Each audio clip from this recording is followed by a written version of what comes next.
Dice, hermano, yo viví lejos de mi esposo mucho tiempo y le fallé.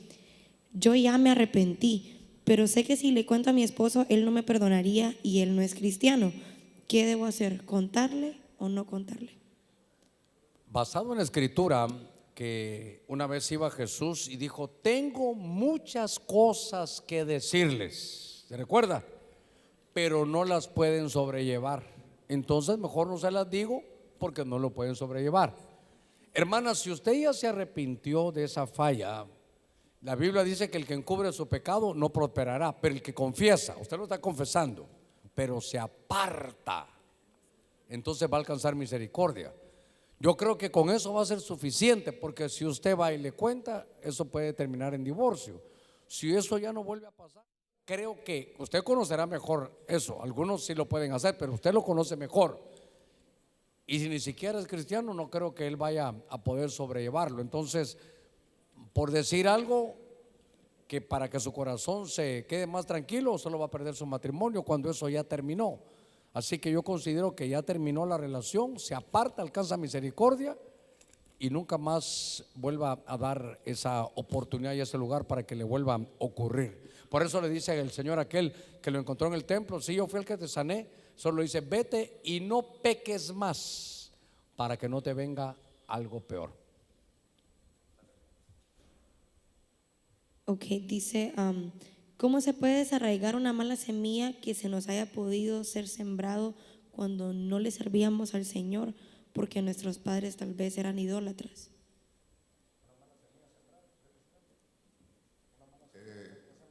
Básicamente la confesión. Nos toca a nosotros que confesar, y toda planta tuvo que venir de la semilla. Que no plantó el Padre debe ser desarraigada, es ministración. Y definitivamente en el Señor se rompen las maldiciones. Amén. Bendiciones, pregunta, ¿puede un niño tomar Santa Cena o trabajar en la obra del Señor sin ser bautizado todavía? Bueno, la Biblia habla de Samuel, que era un niño que estaba aunque estaba en el templo bajo la supervisión de Elí, la mamá llegaba a supervisarlo en su crecimiento, le llevaba ropa adecuada. Dice que se vestía de lino fino. Es más, dice que Samuelito tenía efod. Entonces, bajo la supervisión, porque si no vamos a tener un niño que va a estar sirviendo y tal vez su apóstol predicando y él corriendo por todo el templo. No, pero si está su papá, porque ellos lo van a hacer primero por imitación, pero van a aprender como un pequeño levita como Samuel. Y le voy a decir algo, yo siempre le digo a los hermanos: Samuel fue el que fundó Ebenezer, entonces hay que ver lo que traía Samuel porque nos va a servir. Entonces hay un trabajo desde niños. Yo dijera que si el niño ya entiende bien, primero lo va a hacer por imitación. Si va a tomar Santa Cena, bajo la supervisión, la enseñanza y la doctrina del padre o de la madre. Me parece a mí que es bueno que vaya a servir. Hay varias preguntas con respecto a los matrimonios, si se sembraron malas semillas, hubieron bastantes heridas o hubieron semillas como de división o traición. ¿Cómo se puede hacer para que estas semillas ya no afecten la relación que se está queriendo restaurar o que no afecten a los hijos? Hay un profeta que aparece en la escritura que se llama Agabo. Agabo aparece ahí en el libro de los Hechos. Es un profeta. Lo que me llamó la atención, que su nombre Agabo significa langosta.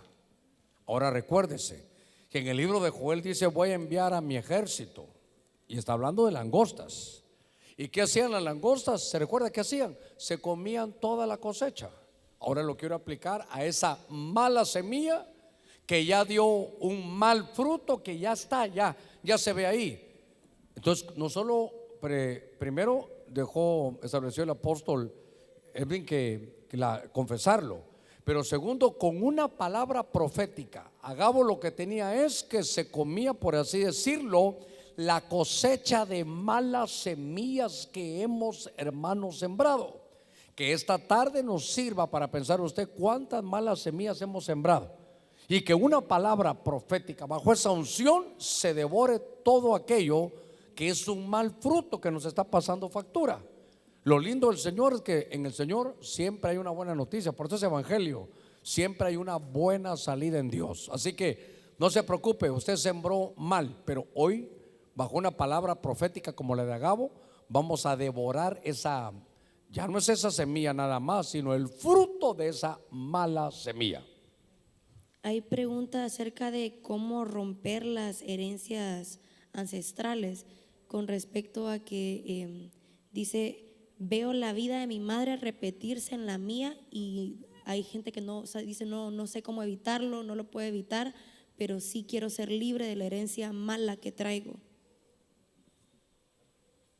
Básicamente tiene que buscar ayuda con el ministro que le cubre para que explique la situación y lo puedan orientar, porque hay casos específicos. Y pues definitivamente para eso están los siervos, para ayudar, para sanar, para restaurar, para el bien de cada uno.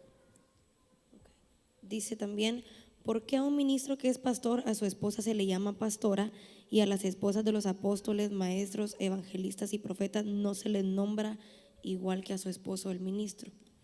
Bueno, aquí es importante, hermano, decir algo. Que sea la esposa del pastor no la convierte en pastora. Que sea la esposa del profeta no la convierte en profetisa. Que sea la esposa del apóstol no la convierte en apóstola, sino en epístola. Bueno, para que no me mire tan serio. Una vez oí al apóstol Sergio cómo nos daba un ejemplo de esto. Y nosotros no nombramos para que al nombrarla empiece a desarrollar labores. No. Lo que nosotros hacemos es reconocemos y ordenamos a la que ya ha evidenciado ser pastora. Entonces, claro que Dios envía por parejas, pero yo le contaba ese ejemplo de que a un hombre, ¿verdad?, le tocaba su operación del corazón el día de mañana, lunes. Estaba listo en el hospital, pero venía en el camino el cardiólogo, tuvo un accidente, entonces ya no lo pudo operar, pero era una operación urgente. Entonces le dijeron, mire, el cardiólogo tuvo un accidente, pero ahí está su esposa, como él es la esposa del cardiólogo, lo puede operar. Entonces la esposa del cardiólogo no es cardióloga. Entonces igual en el mundo espiritual. Claro, yo pienso que cuando Dios envía a una pareja de ministerio es porque seguramente los dos van a tener que hacer algo. Pero por favor, no se nombra, que le quede tal vez eso para mí importante. No se nombra ni a una, no se nombra para que al recibir el nombramiento le pongan un título aquí de pastora. No. Ya se reconoce la labor que hace dentro del ministerio. Solo le quiero decir algo. Pastora no es porque entonces va a tener que predicar exactamente lo que hace el pastor. Ella tiene un llamado en cualquiera de las áreas donde Dios a través de su espíritu le ha puesto ese deseo. Entonces, no porque la hermana que ella profetizaba, cantaba y danzaba, todas tienen que ser así. No, tal vez usted está casada con un pastor y su llamado es, por ejemplo, ayudar a los pobres, y le pusieron el buen samaritano. Ella va a desarrollar su ministerio ahí en esa área.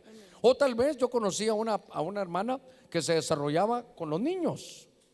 Él era un apóstol, pero ella tenía su llamado pastoral, pero como no profetizaba, la gente de la iglesia, que usted no vaya a cometer ese error, tiene que danzar, tiene que estar en esto, deje que Dios le muestre a ella cuál es su llamado. Amén. Y que lo desarrolle junto con su amado, que es el pastor. Entonces lo lindo es que se va a producir una sinergia ministerial, ¿verdad? Como decíamos en la mañana, 1 vencerá a 1000, pero 2 a 10,000. Entonces permitamos que en las parejas ministeriales ella encuentre su camino para que lo vaya a desarrollar. Y no por fuerza ella tendrá que ser pastora. De repente solo ella puede ser un ministerio profético, o de pronto ella puede desarrollar un magisterio. Pero como está a la par del pastor, van a pastorear juntos. Y le voy a decir algo: al que más le conviene es a usted como iglesia. Y como a usted le conviene, Dios, fíjese que debido a ustedes nos llama a nosotros. No es que debido a nosotros nos llama a ustedes. Espero darme a entender. Dios no pone ministros, hermano, no pone iglesia por los ministros. Al contrario, llama a los ministros a causa de la iglesia.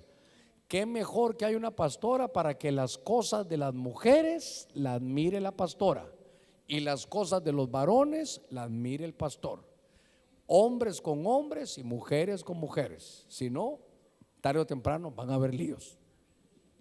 Bendiciones. Mi esposo se descarrió y cayó en alcoholismo y adulterio. Ahora anda pidiéndome una oportunidad, pero el amor que le tenía se terminó. ¿Qué hago? ¿Perdonarlo? Pero si veo que no hay arrepentimiento genuino, ¿lo perdono? Es que si hay un arrepentimiento genuino, yo le aconsejaría que le dé la oportunidad. Es que, hermanos, investigamos bien, porque algunos, usted sabe, bueno, tal vez aquí no, pero en otros lugares, ¿cómo buscan el que, pero pastor, un traguito, pero pastor, una cerveza? Y le dicen a uno, ¿acaso Jesús no tomó allá vino en la boda de Caná? Yo le digo, pues yo veo que lo convirtió en lo que se lo tomó. Pero una vez dijo un apóstol, dijo el doctor Ríos, si hay de ese vino que hizo el Señor, de ese sí tomaría. Sin embargo, Proverbios dice que no es el vino para los reyes y que la cerveza es alborotadora. Entonces, por la pregunta, el vicio del licor es solo como el trampolín para ir siempre a algo más. Mire todos los que bebieron. Mire, bueno, el primero que bebió, Noé, ¿qué pasó? Terminó desnudo y casi violentado por uno de sus hijos. Usted mire a Nabal, tenía una mujer hermosa, creo que era de Nueva York la hermana. Se llamaba Abigail. No, si estoy en Estados Unidos, Abigail. Se llamaba Abigail y era una mujer, aparte de buen sentido, dicen que era hermosa la mujer. ¿Cuántos hijos tuvo Abigail, hermano, con Nabal? No tuvo hijos, porque Nabal tenía su secretito ahí y se echaba los traguitos.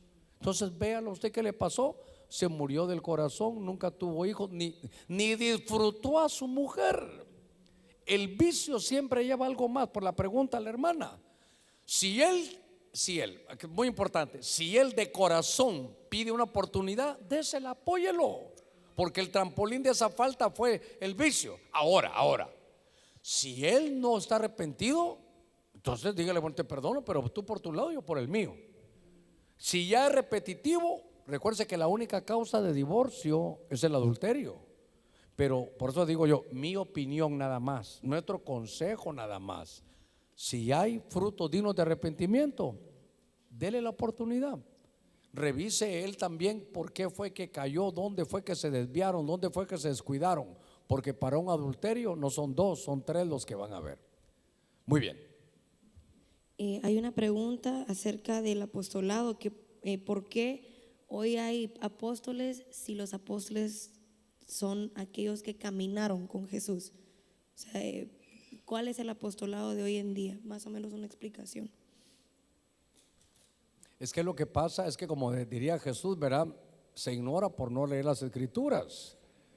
Unos son los apóstoles del Cordero, los 12 apóstoles que aparecen ahí en aquel cuadro que usted tiene en la Santa Cena, ahí en su casa. Ahí están. Sí, no es sarcasmo, es que le voy a contar. Una vez me llamaron a mí y me dijo, hermano Germán, ya bien molesto, y era un hermano. Y me dijo, me imagino que en el cuadro de la Santa Cena de su casa ni caben los pastores. Me dijo ahí, me estaba diciendo ustedes que un montonón de apóstoles que hay. Pero lo que pasa es que no han leído. Cuando el Señor se va y viene el Espíritu Santo, yo dijera que aparte de los 12, por ejemplo, Hechos 14 dice, Pablo y Bernabé, apóstoles. Solo con eso ya hay 14. Y aparte con Matías, 15. O sea que ya los del Cordero ahora aparecen Bernabé y Pablo. Bueno, Bernabé o Pablo sí, y Bernabé, 1. Y Timoteo, que aparece luego, Andrónicas, Junias, hermano, aparece Tito, aparece uno que se llama Andrónicos en el libro de Romanos. Junias lo mencionamos. Es que estaba leyendo de los hermanos que cuando está el concilio apostólico en Hechos capítulo 15, uno mira que está Pedro, Juan y Jacobo, pero ese Jacobo no es de los primeros, porque Jacobo lo mataron en Hechos capítulo 12, verso 12. Ese Jacobo era hermano de Jesús. Entonces ahí está otro. Lo que pasa es que el que hace la pregunta solo mira los evangelios. Esos son los apóstoles del Cordero.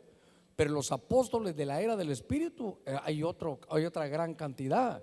Entonces ahora Efesios 4:11 dice que para estos tiempos hay apóstoles, profetas, evangelistas, pastores y maestros.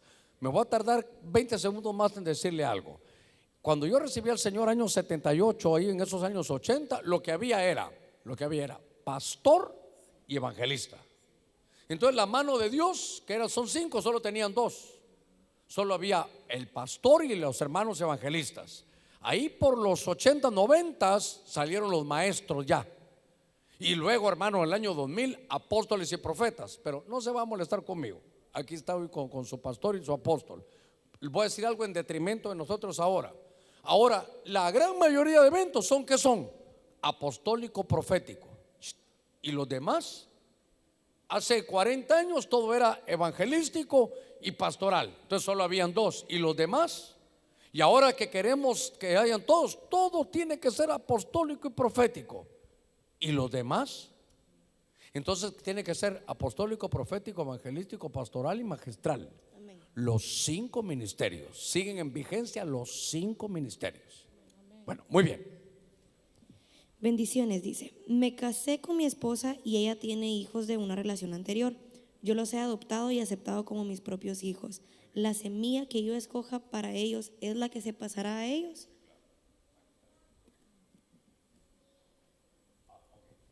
Es que lo que sucede es que se casó con alguien que ya tiene hijos. Sí. Pero él, como primera de Germán capítulo 2 verso 1, el que quiera la gallina, que quiera los pollitos también.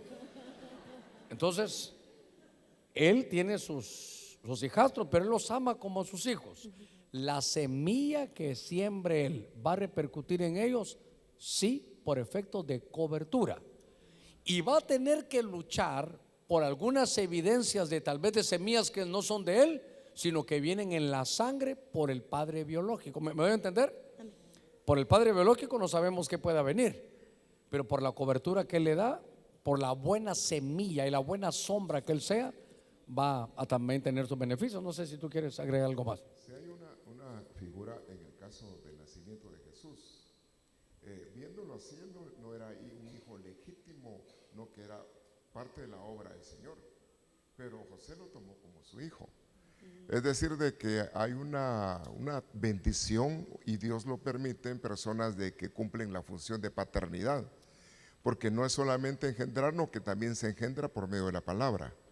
Entonces, definitivamente, el que se casa sabiendo eso, sabe que tiene que abrir su corazón a tener hijos, decirlos así, adoptivos. Sí, claro. Dice otra pregunta por acá. Aparte de Jesús, María tuvo más hijos. ¿Se quedó como esposa de José o de dónde salieron los No, demás sí, hijos? ahí está. A ver si es, creo que es Mateo 13. A ver si lo encuentro por aquí. Mateo 13 será 55. Déjeme ver si, o Marcos 6:3, pero me voy a ir por Mateo. Si no, usted perdóneme, quiero ver. Sí, ¿no es este el hijo del carpintero? ¿No se llama su madre María? Y dice, tal vez lo ponen en la pantalla, y sus hermanos, los hermanos de Jesús, Jacobo, José, Simón y Judas. Entonces déjenme explicar un poquitito esto. María fue elegida para ser la que iba a cumplir, hermano, Isaías 7:14, que una virgen iba a dar a luz y que lo que iba a tener en su vientre era Emmanuel, que era Dios con nosotros. Por eso Isaías 9:6 dice: un niño nos es nacido, un niño nos es dado, pero el nombre de ese niño es, ¿se recuerda? Consejero, Dios fuerte. Era un niño Dios. Entonces María cumplió. Déjeme que le dé un postulado, algo que el Señor puso en mi corazón. Yo pienso que es revelación, pero usted mídalo, si le sirve agárrelo, si no lo puede dejar por ahí. Pero digamos, María sirvió para los planes del Señor y tenía que cumplir con la profecía que era una virgen que iba a dar a luz. Entonces, a ver cómo, espérenme que me ponga de pie, pero para hacerlo un poquito más gráfico. A María dice que vino la sombra, le hicieron sombra. Entonces, y de pronto ella ya quedó embarazada. O sea que ella no quedó embarazada, obviamente por ninguna relación sexual, no estaba José, sino que hicieron sombra, es de la palabra episquiazo, es como una cobertura, y de pronto ella ya está. ¿Cómo entró ese esperma divino allá dentro del vientre de María? A través de la piel. Por favor, póngame cuidado en esto. Que esto es aquí ahorita vamos a comer un poquitito de mamut. Sí, pero espéreme con esto. Entonces, ¿cómo entró? A través de la piel. Y entonces lo que yo veo es que de la misma manera el nacimiento tenía que ser un nacimiento especial. Entonces en Isaías capítulo 66, no recuerdo el verso, dice que cómo es que va a dar a luz en un día, empieza a hablar, claro que puede hablar de Israel, pero dice que dio a través, dice la versión Rotterdam de la matriz, como que el niño como entró a través de la piel, salió a través de la piel. ¿Por qué pienso yo así?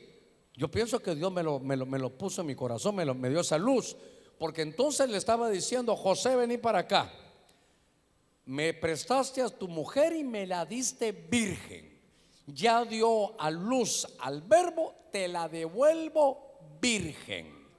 Así que ahora ya puedes hacer tu vida familiar con ella, pero ya se cumplió el propósito de Dios porque ya nació Jesús. Entonces, por eso el nacimiento, hermano, era como una luz, era a través. Entonces, claro, por aquí la pregunta era: ¿de quién eran? Los hijos eran de José. Estos que usted mira aquí en Mateo 18:55 y creo que Marcos 6:3. Esos son, y dice, y sus hermanas por lo menos eran dos.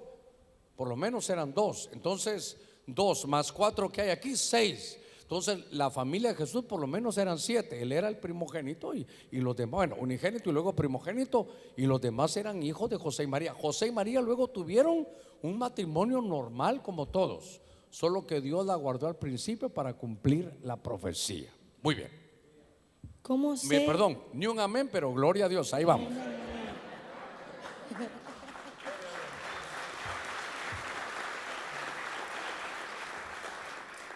Dice, ¿cómo sé cuando he encontrado a mi esposa?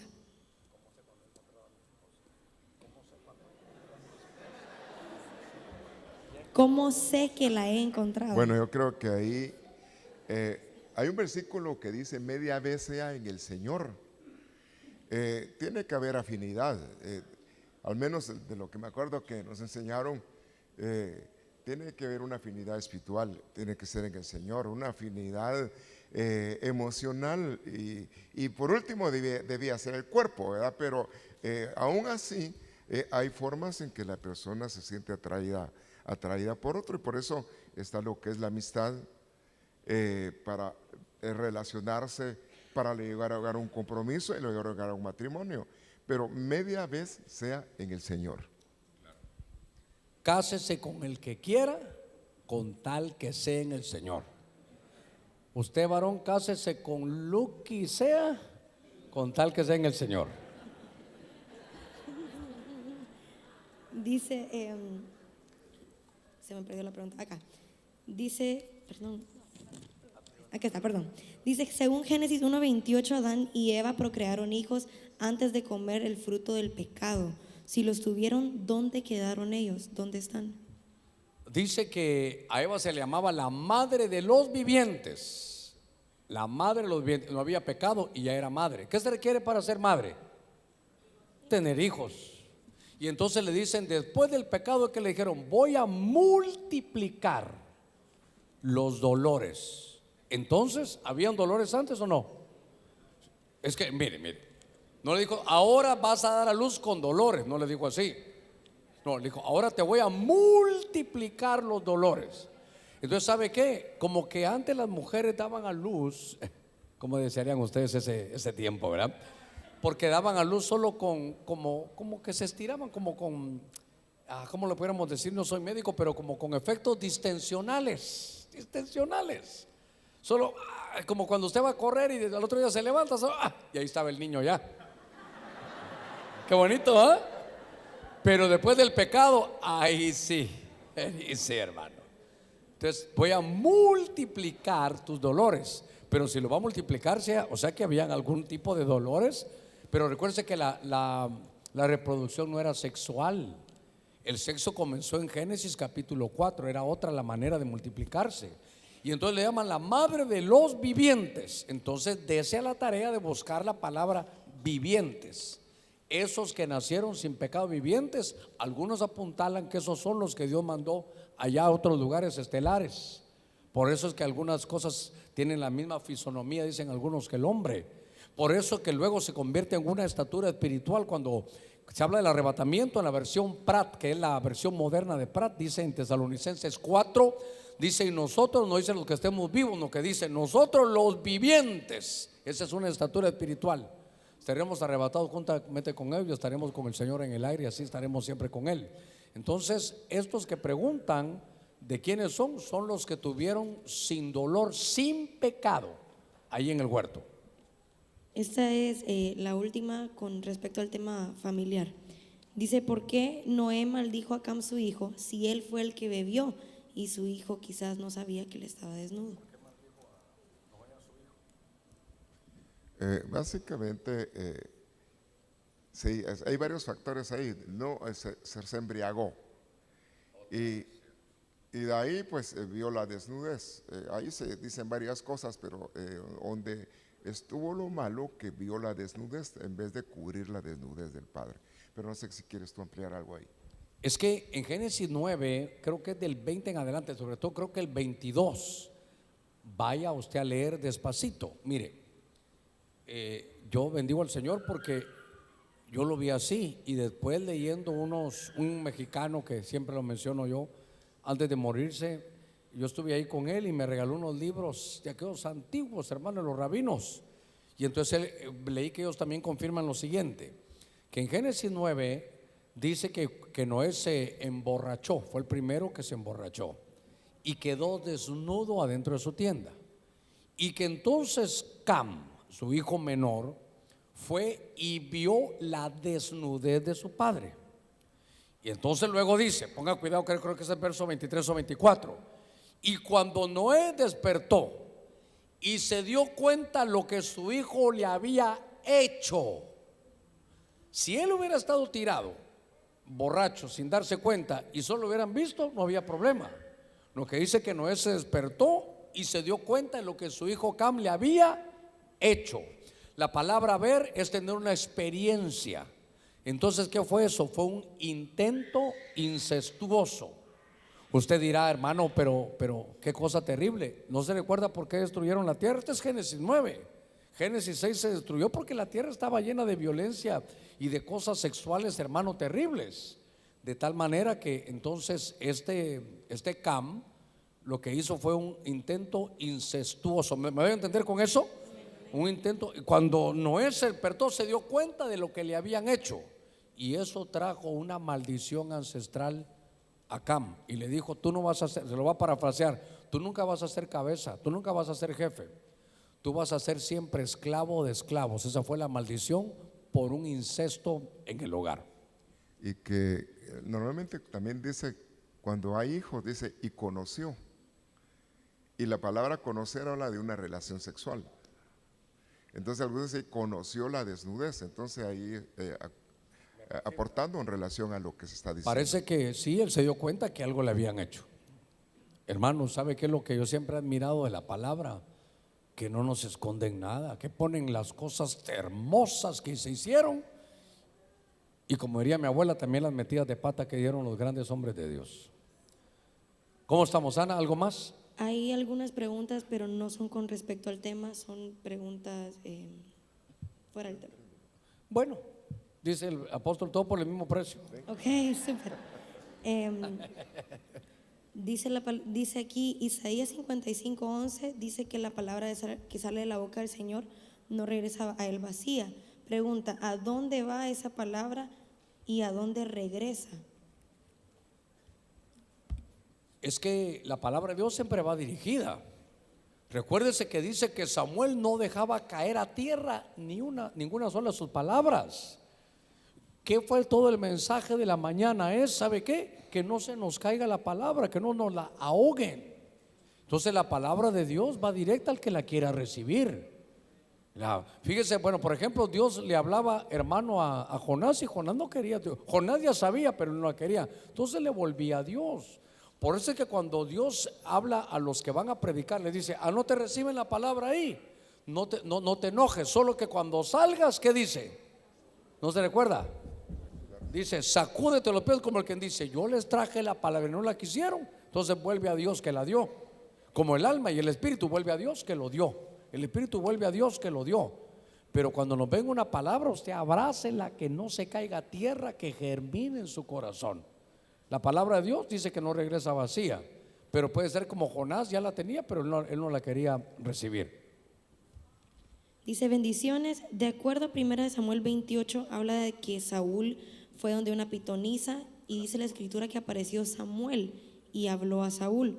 Si de acuerdo a la escritura no podemos invocar a los espíritus porque regresan a Dios, ¿este fue Samuel? ¿Fue algo permisible de parte del Señor que apareciera Samuel? ¿O de dónde venía él si dice que el espíritu subió de la tierra y no que descendió de los cielos? Básicamente pues sucedió algo semejante con David, que se metió a comer un pan que tampoco le era lícito en el templo. Entonces, como que hay algunas permisiones que, es decir, que Dios es soberano, y pues así como cuando Juan iba siguiendo al Señor y le dijo: ¿y qué a ti? Claro. Si yo quiero que este quede vivo. Entonces, básicamente, según lo que describe la bruja esa, o la pitonisa, la divina, a quien estaba viendo era a Samuel. Y es más, le dice: ¿por qué me has estorbado de mi descanso? Entonces, al menos yo lo veo como una permisión. Sí, claro. Pues el Señor es el que da las permisiones. Solo que, por favor, espero, como estamos terminando ya el tiempo, vemos que estamos llegando aquí al final. Solo quiero decirle algo. Si la Biblia dice que no hay que invocar a los muertos, ¿se puede o no se puede? Ok, vamos a ver. Cuando salga aquí a la calle, ¿la vía para dónde es? ¿Para la derecha o para la izquierda? ¿Verdad? Para la derecha, digo yo. Puedo agarrar yo, que me den una moto así bonita, una mi ninja que me presten, hermano, y agarro para la izquierda. ¿Puedo irme yo para la izquierda? Yo sí puedo irme para la izquierda, pero me van a atropellar en la esquina.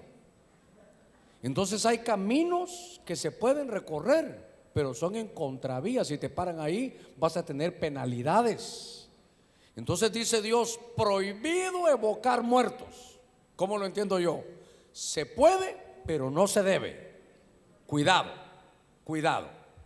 Hermano, mire cómo el enemigo hace esas cosas. Cuando Dios quería hablar, agarraba el sacerdote aquellas piedras, ¿se recuerda? Urim y Tumim. Los rabinos, algunos más atrevidos, dicen que ahí estaba el alefato hebreo. Entonces iban alumbrando las letras y Dios le contestaba.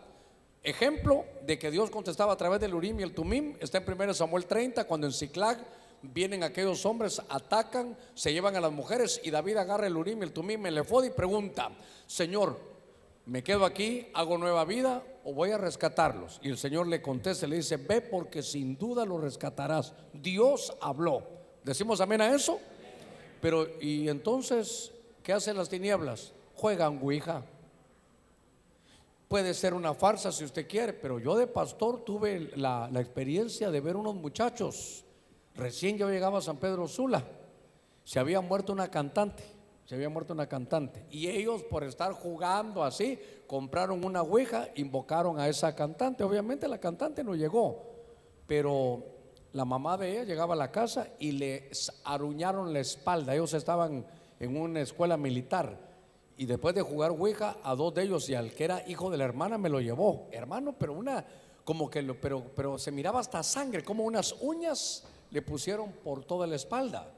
Entonces, por eso voy a la carga. Si Dios dice: no evocarás muertos, ¿se puede? Sí, pero no se va a contaminar. Es abominación delante de Dios. Entonces, se puede, pero no se debe, está prohibido. Por eso yo le preguntaba: hermano, ¿la vía para la derecha o para la izquierda? Si usted me hubiera dicho para la izquierda, ¿qué pasa si agarro para la derecha? Pongo primero en el carro, ¿y quién me detiene? Un accidente allá adelante. Igual, si la Biblia dice: ¿van a evocar muertos? Bueno, pero después van a resultar endemoniados, después van a resultar con maldiciones. No lo hagan, porque el mundo espiritual, vuelvo a la carga, Es muy pesado, no lo entendemos, hermano, muy pesado. He tenido, para vergüenza mía, mire lo que le voy a contar, para vergüenza mía, del ministerio que Dios me ha dado, para vergüenza mía, de ver mis debilidades, mis falencias ministeriales. 3 muchachas de 14, 15 años que se pusieron a hacer unos juegos en internet, endemoniadas las 3, para mi vergüenza. No pudimos, siguen endemoniadas. Una ya tiene 2 años, el otro tiene como 4 años y se trata de reponer, pero quedó mal de la experiencia espiritual. Se pusieron a abocar muertos. ¿Y sabe qué? Digitales. Hermanos, ustedes han oído de gente de muchachos, obviamente son cosas que tal vez no salen en la prensa en nuestros países, pero sabemos de 2 por lo menos, muchachas de bachillerato, ¿cómo se llama aquí? De high school, que fueron a ver un jueguito donde le decían que había una muchachita de un dibujito que se subiera a las, perdóname, la cosa es que me aguante, ¿verdad?